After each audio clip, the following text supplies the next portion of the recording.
5,000 years ago, in the land between two rivers, a civilization appeared from almost nowhere. They built the world's first cities, they invented writing, they created the first schools, the first astronomers, and some of the earliest laws in human history. Then, around 2000 BCE, they vanished. Their language died, their cities emptied, and their secrets disappeared beneath the sand. For nearly 4,000 years, nobody could read a single word they left behind. Then, archaeologists began digging. What they uncovered were thousands of clay tablets buried beneath ruined cities across Mesopotamia. And when scholars finally learned how to read them, the discoveries became stranger with every translation.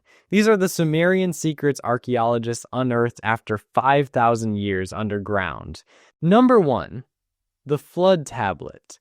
5,000 years ago, someone pressed a story into wet clay. Then the city that preserved it collapsed.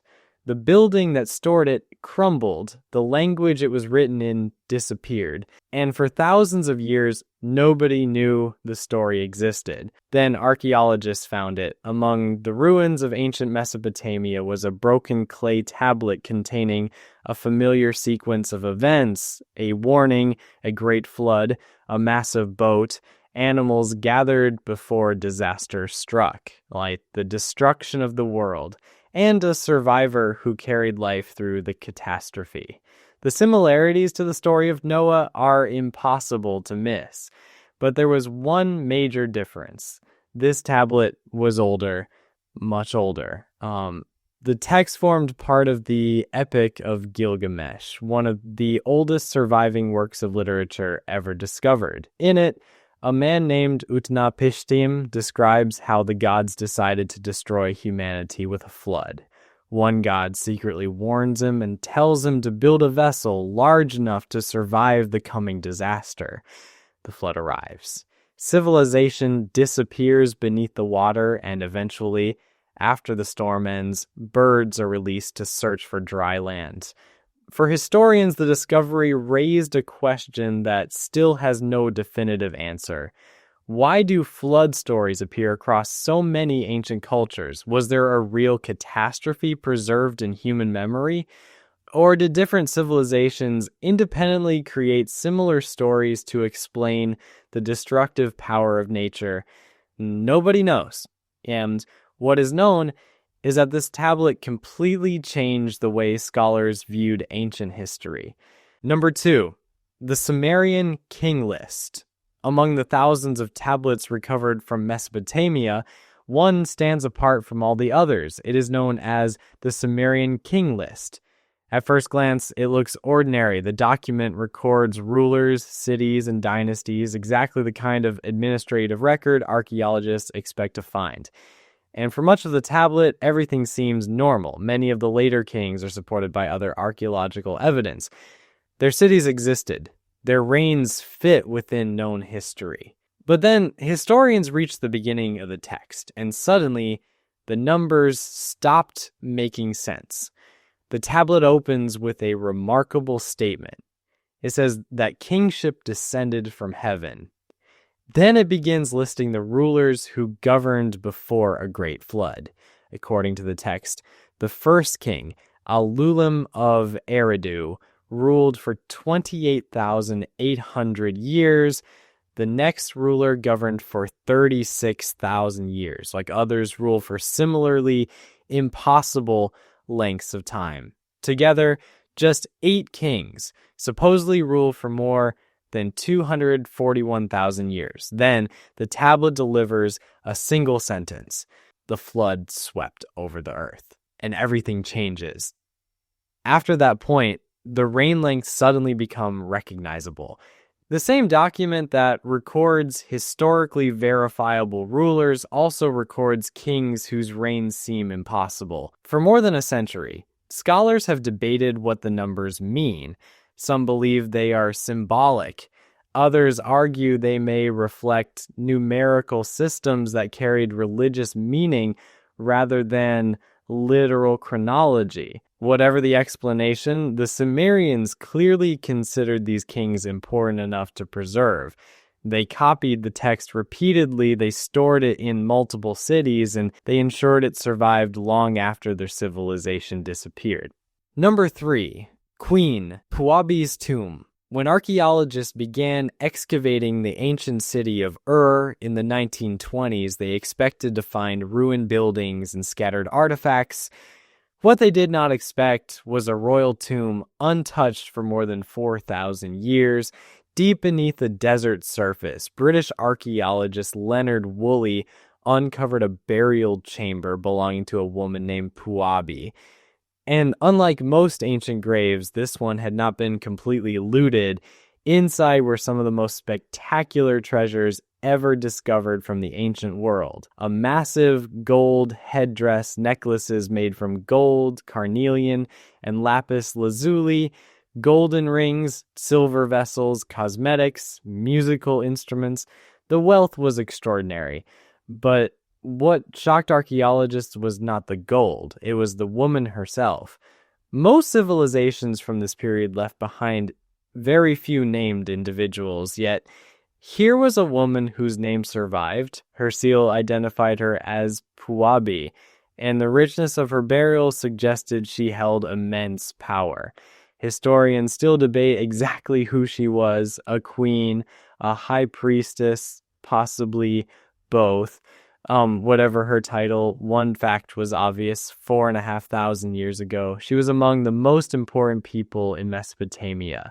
The discovery challenged long-held assumptions about the ancient world, because many people imagine the earliest civilizations as primitive societies struggling to survive.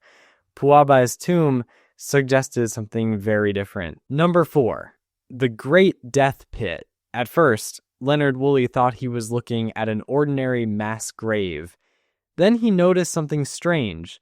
The skeletons were not scattered randomly. They were organized, carefully organized.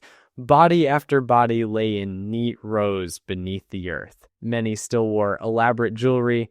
Some had golden headdresses. Others lay beside musical instruments. Everything appeared deliberate, almost ceremonial.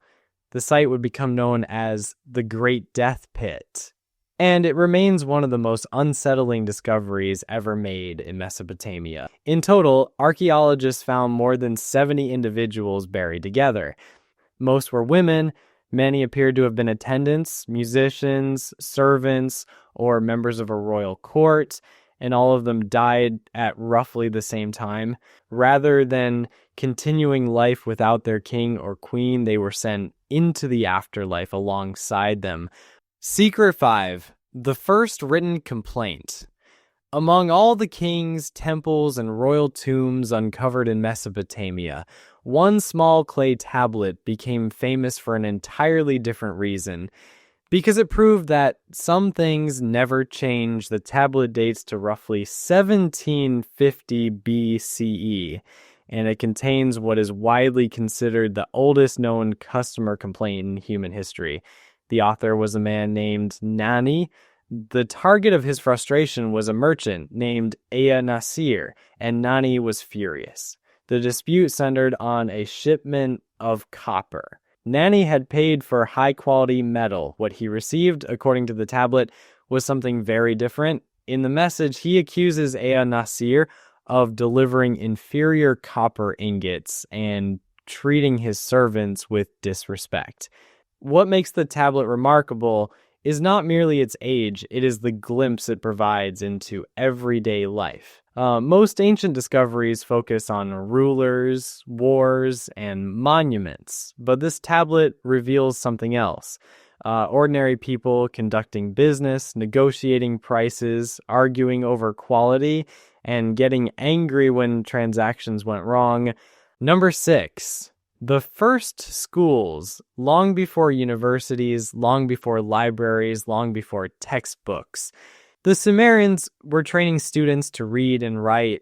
Archaeologists discovered evidence of these schools throughout ancient Mesopotamia. The buildings were known as Adubbas, literally tablet houses. Many surviving tablets are actually homework exercises. Some contain simple word lists. Others contain mathematical problems. Others show teachers' corrections alongside student mistakes. In some cases, researchers can literally see where a student made an error and tried again. The scene feels surprisingly modern. Children struggling with assignments, teachers demanding accuracy, students complaining about strict discipline. One ancient text even describes a student's day at school. The account mentions punishments for talking out of turn, leaving without permission, and failing to complete assigned works. Apparently, school discipline is not a modern invention. The significance of these discoveries cannot be overstated. Number 7. The first maps. Among the thousands of tablets recovered from Mesopotamia, archaeologists discovered something unexpected. Not a story, not a legal record, not a royal inscription, a map. Today, maps are everywhere. They guide our phones, they help pilots cross oceans, they show us places we have never visited, but every map has an ancestor. And some of the oldest known examples come from ancient Sumer. One clay tablet dating back nearly 4,000 years contains a carefully drawn plan of fields, waterways, and property boundaries. The details are surprisingly precise. Lines mark canals, measurements identify distances, plots of land are clearly separated from one another.